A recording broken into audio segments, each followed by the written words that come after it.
Let's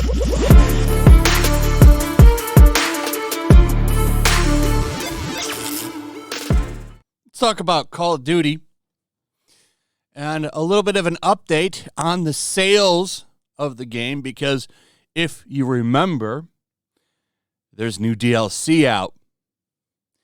But let's also talk about Rolling Stone and a lot of other outlets that are just giant dinosaurs that are well on their way out and aren't going to be around in a couple more years because nobody visits these sites anymore. But they sure would love if all of this kicked off some kind of new version of Gamergate. Rolling Stone. Outrage over Call of Duty brings us full circle to Gamergate. Almost a decade ago, video game culture helped give rise to the anti-woke movement that continues to plague us today.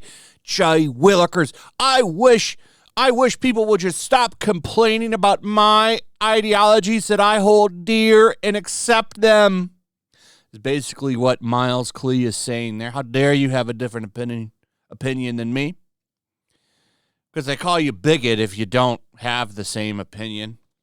Can't wait for all these websites to collapse. That is unless that Soros guy gives them money, which he does. His little network gives a lot of these websites money. Props them up so that they can just keep going. But yeah, there is a lot of outrage over Call of Duty right now. A lot. Here's the LA Times. Call of Duty faces backlash for removing streamer. Everyone's covering it. Everyone's talking about it. They're getting pummeled online, left and right.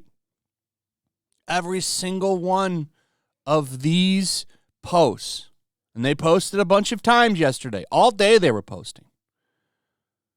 They would delete posts, repost things, hoping to get away from the dreaded ratio. 2,000-something posts to 791 likes. Every post. This was their latest one, 16 hours ago. I'm sure they'll have another one up soon. And as soon as you do, everyone runs in and says, leave children alone. So there are a lot of people upset with them. This is true. But the real question is, how does this transfer over to sales? And we've seen successful boycotts. Bud Light, Target. Both of those are very successful boycotts. But when it comes to gamers, particularly fans of Call of Duty, you're a bunch of betas. So this is from Charlie Intel. Within 2 hours of the launch of Season 4, Blackcell is in the top 5 best sellers on Steam. And as Warzone 2.0 news says here, just shows that people didn't care about the bundle situation in reality. This is why when people scream at YouTubers for reviewing a movie to inform you about it, it doesn't stop anything. Because at the end of the day, there's a bunch of people online that are tuned in, and then there's a shitload of people that don't listen to anything. That's why we call them normies. And normies don't pay attention. But this also shows, because there's a flip side to it, that when 10 people online, the blue-haired land whales that get all mad because they don't like something, and companies quickly bend the knee, and they bend the knee and get on their hands and knees and beg for forgiveness, they don't need to do that. So, yeah, they do only care about one side's political opinions, the left's. People had an opportunity to make a point to them, but they didn't. They dropped the ball. People are willing to give up Bud Light, but they're not willing to give up Call of Duty.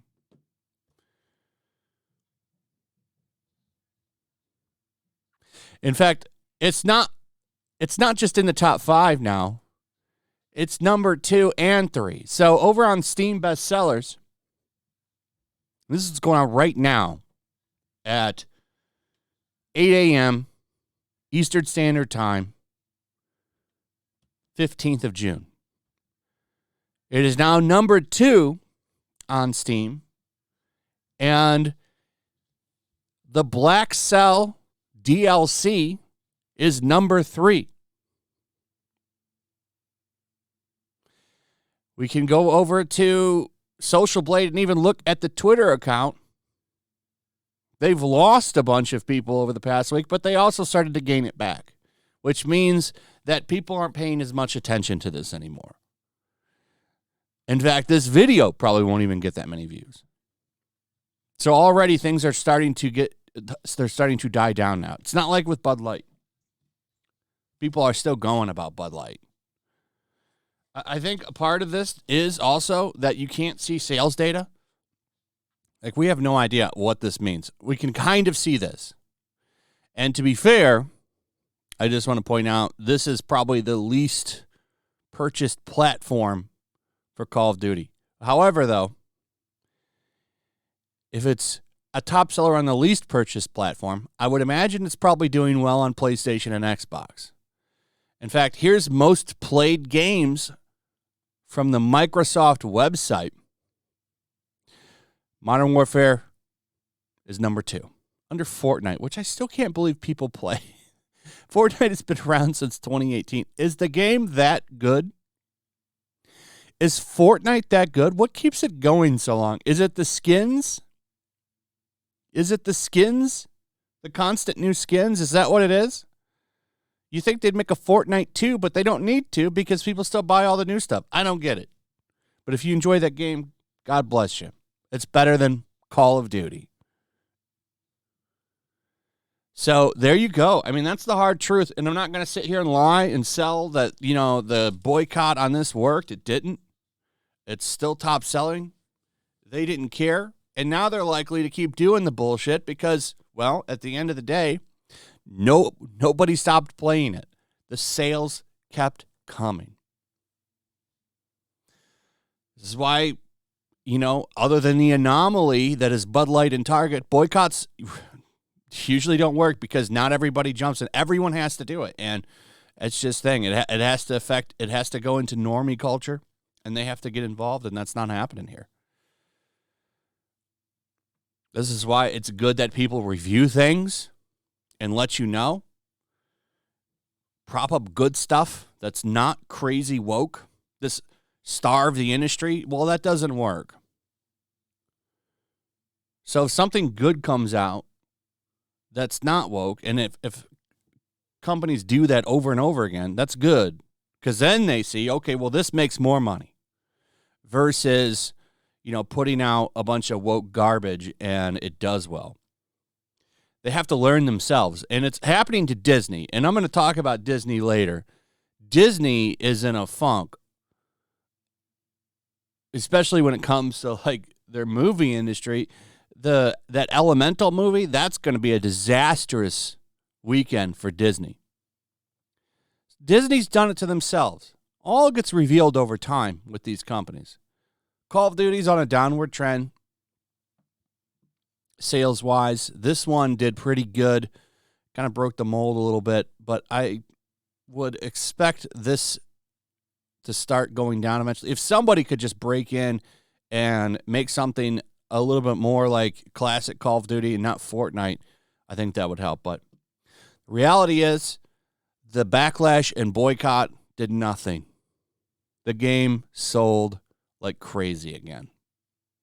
I know that's disappointing, but I'm here to tell you what's going on, and that's what's going on. I would imagine if it's number 2 over on Steam, it's probably number 1 over on PlayStation and Xbox. Anyway, let me know what you guys think about all of this in the comments. Also, if you would please like, subscribe, share the video. Make sure you're still subscribed. Hit that notification bell.